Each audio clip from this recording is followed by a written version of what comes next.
లలితా సహస్రనామ స్తోత్రం గురించి తెలియని మహిళలు ఎవ్వరూ ఉండరు. అందరూ ప్రతిరోజు తప్పకుండా చదవాల్సిన స్తోత్రం. ఇది ఎంతో శక్తివంతమైనది.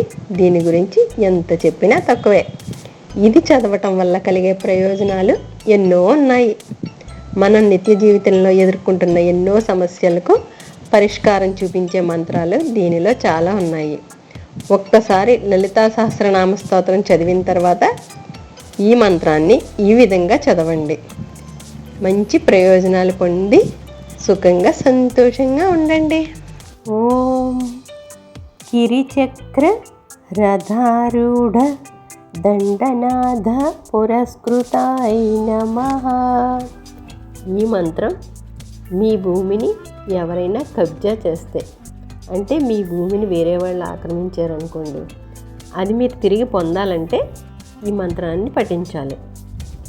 ఈ మంత్రాన్ని 41 రోజులు 1008 సార్లు పఠించటంతో పాటు అన్నిసార్లు కూడా పత్రాలను పూజించాలి.